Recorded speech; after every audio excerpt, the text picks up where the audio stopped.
बिस्मिल्लाहिर्रहमानिर्रहीम। आज का हमारा टॉपिक है law of conservation of mass. Law of conservation of mess क्या है? Law of conservation of mess पे जाने से पहले हम देखते हैं लॉ ऑफ केमिकल कम्बिनेशन क्या होता है, क्योंकि लॉ ऑफ केमिकल कम्बिनेशन का ही ये पार्ट है law of conservation of mess.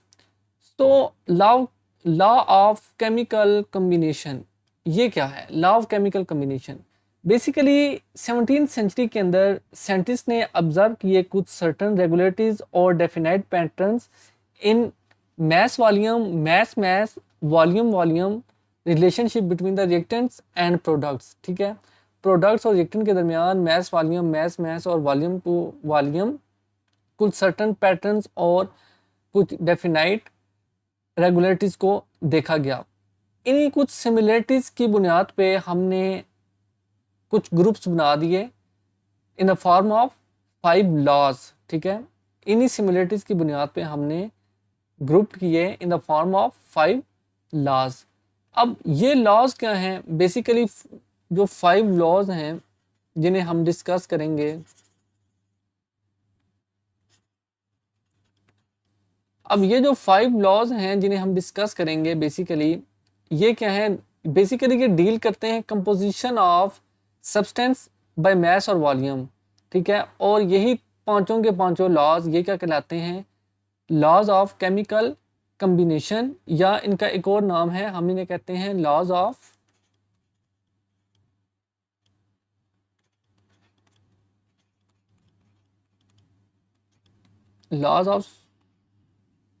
Stoichiometry. ठीक है, लॉ ऑफ केमिकल कम्बिनेशन भी इसको कहते हैं, या इसको लॉ ऑफ स्टोइकियोमेट्री भी कहते हैं। इसके अंदर बेसिकली हम क्या कर रहे होते हैं? कंपोजिशन ऑफ सब्सटेंस को स्टडी कर रहे होते हैं बाय मास और वॉल्यूम, इन पांचों लॉज के अंदर। ठीक है, तो उम्मीद है आप लॉ ऑफ केमिकल कम्बिनेशन को समझ गए होंगे कि लॉ ऑफ केमिकल कम्बिनेशन हमारे पास क्या है। बेसिकली इसके अंदर हम लोग कंपोजिशन ऑफ सब्सटेंस को स्टडी कर रहे होते हैं और इसके अंदर 5 लॉज आते हैं, जिसमें से हमारा टॉपिक है आज का फर्स्ट लॉ है हमारे पास law of conservation of mass. Law of conservation of mass basically Lavoisier ने 1789 में ये हमें पेश किया। ठीक है जी, 1789 के अंदर इस लॉज को इंट्रोड्यूस करवाया गया। अब ये लॉ क्या कहता है? इस according to this law the total mass of matter in any chemical और physical change remains constant though the matter may change its form. ठीक है जी, ये कहता है कि टोटल मास आपका मैटर का किसी भी केमिकल रिएक्शन में वो सेम ही रहता है। ठीक है, उसके अंदर कोई चेंजिंग नहीं आती। ठीक है, total mass of matter in any chemical और फिजिकल चेंज रिमेन्स कांस्टेंट। ठीक है, दो the matter may change its form. ठीक है, यानी आप किसी मैटर में केमिकल चेंज लाएं या फिजिकल चेंज लाएं, ठीक है, उसका जो मैस होगा मैटर का वो कभी भी चेंज नहीं होगा। ठीक है, इसकी एग्जांपल आप लें इस तरह, हम वाटर की एग्जांपल लेते हैं। फॉर एग्जांपल हमारे पास चले वाटर है H2O, ये हम कहते हैं हमारे पास है सॉलिड फॉर्म में। अब सॉलिड फॉर्म में कैसे हो सकता है? आइस की फॉर्म में होगा। इसको हम हीट करते हैं। अब हीट करने से क्या होगा जी? हीट करने से ये वाटर हम कहते हैं हमारा चेंज हो जाता है लिक्विड के अंदर। ठीक है, लेकिन इसका मैस यहाँ पे 18 ग्राम है और यहाँ पे भी 18 ग्राम ही रहेगा।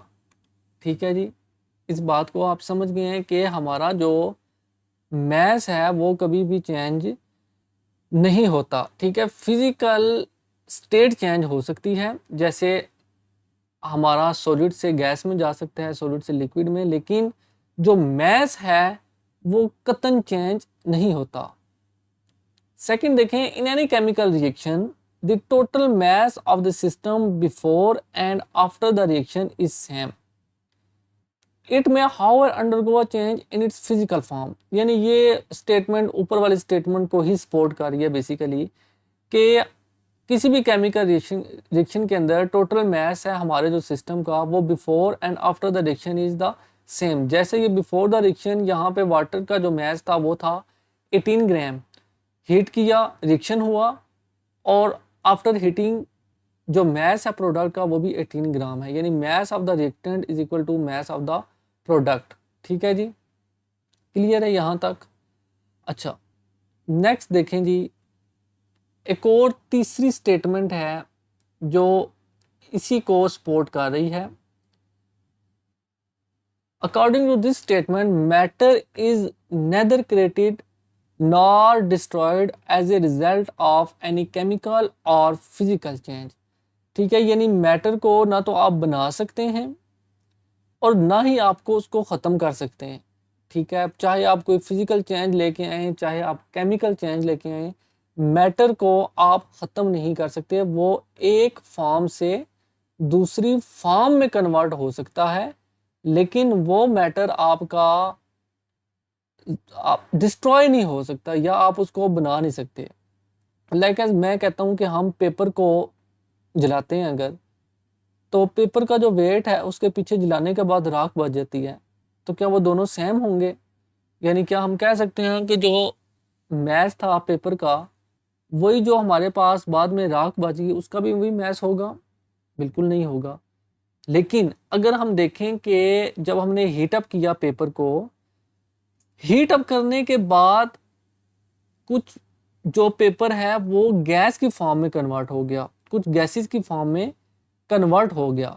ठीक है, और पीछे कुछ राख बच गई। तो ओवरऑल अगर हम इन सब का सम करें तो जो mass of paper before the heating होगा वही उतना ही मैस आपका आफ्टर हीटिंग भी होगा। अगर हम उन गैसेस वगैरह सबको कंबाइन करें तो टोटल मैस इक्वल टू उतना ही हो जाएगा आपका। ठीक है, उसमें कोई चेंजिंग नहीं आएगी। तो matter is neither created nor destroyed as a result of any chemical और फिजिकल चेंज। ठीक है जी, नेक्स्ट अब हम देखते हैं इसकी experimental verification of the law of conservation of mass. Basically Landolt एक साइंटिस्ट था,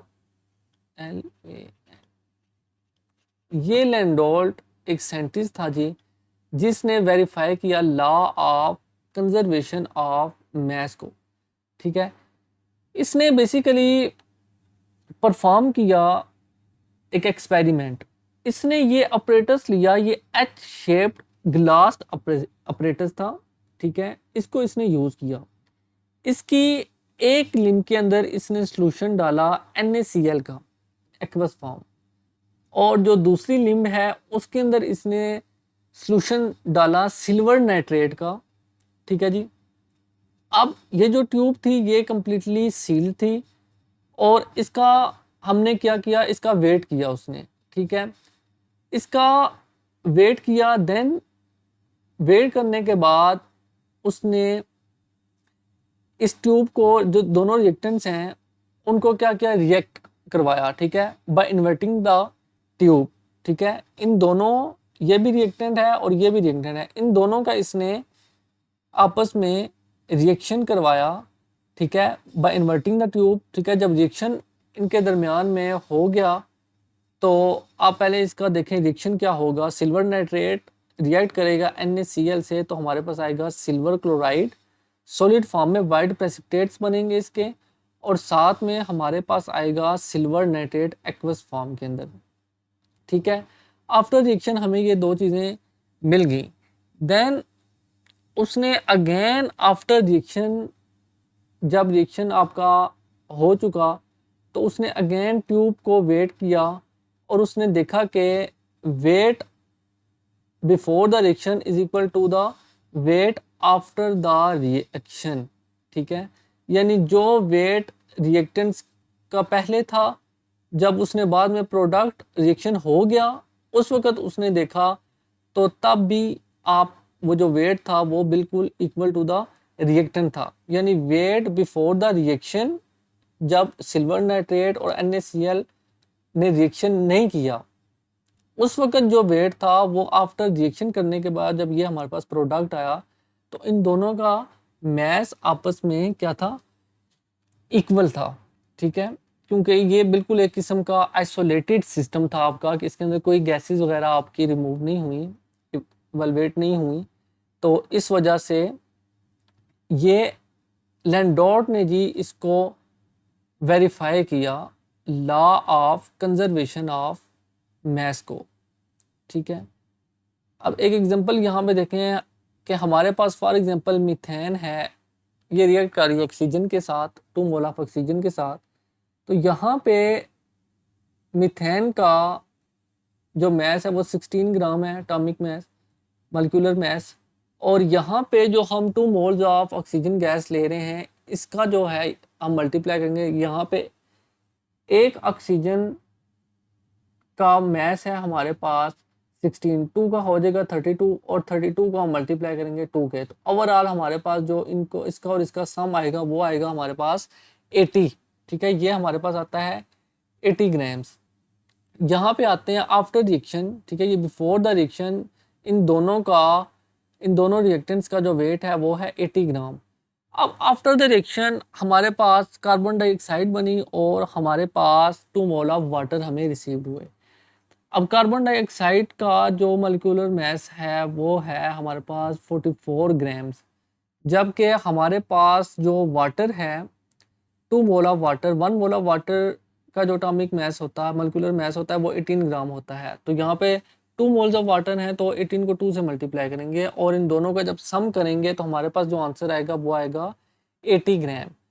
मीन के हमारे पास जो मास होता है किसी भी मैटर का वो before the reaction is equal to the after the reaction. ठीक है, तो इस चीज़ को आपने समझना है कि जो मास है हमारा वो डिस्ट्रॉय नहीं होता, मैटर हमारा डिस्ट्रॉय नहीं होता। ठीक है, अब यहाँ पे हम एक एग्जांपल देखते हैं।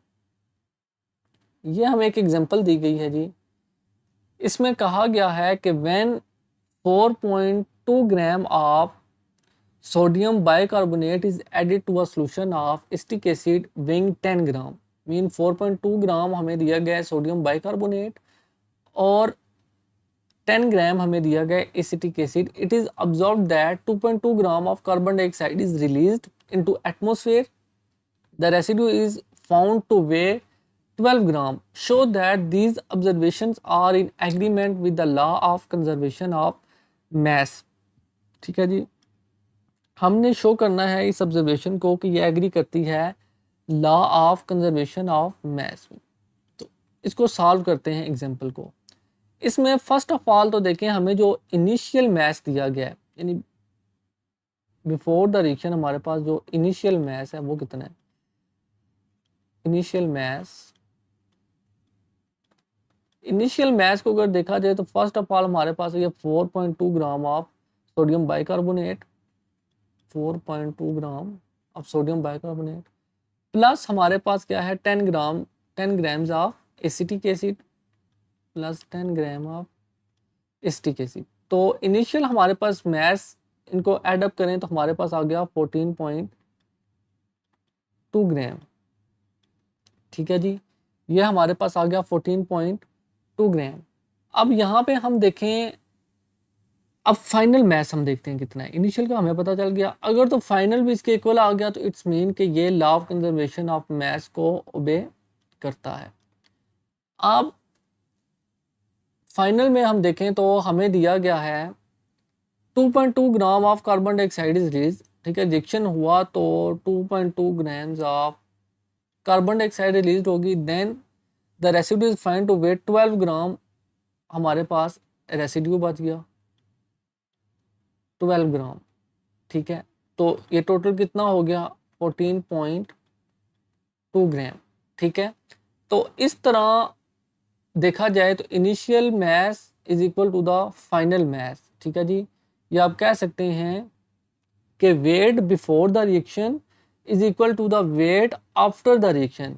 It's mean this statement, this observations are in agree with the law of conservation of mass. ठीक है, तो यहाँ पे law of conservation of mass आपका ओबे करता है।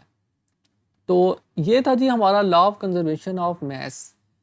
अब इसके इसी के अंदर बेसिकली एग्जांपल के अंदर जो आपका सोडियम बाइक, इसका रिएक्शन मैं आपको लिख देता हूँ।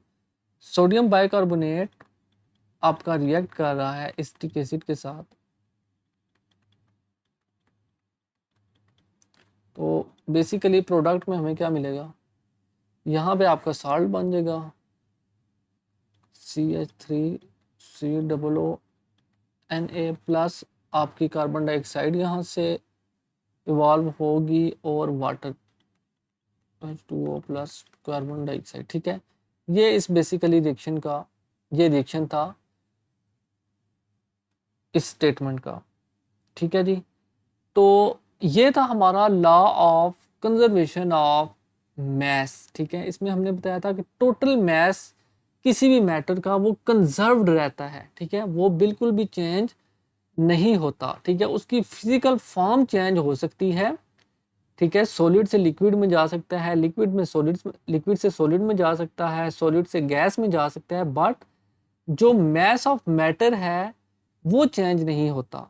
ठीक है, मीन सिंपल सेंटेंस आपको बताऊं कि mass of the matter will be conserved, वो हमेशा क्या रहेगा, कंजर्व्ड रहेगा। ठीक है, तो ये था हमारा law of conservation of mess के लॉ। हम मैस जो हमारा है वो कभी भी चेंज नहीं होता मैटर के अंदर, वो कंजर्व्ड रहता है। कंजर्व्ड का मतलब चेंज नहीं होता। ठीक है, total mass of matter remains unchanged. ठीक है, रिमेन्स कांस्टेंट। ये था हमारा जी law of conservation of mass. इंशाल्लाह नेक्स्ट लेक्चर के अंदर हम रिमेनिंग जो हमारे 4 लॉज हैं हम उनको डिस्कस करेंगे।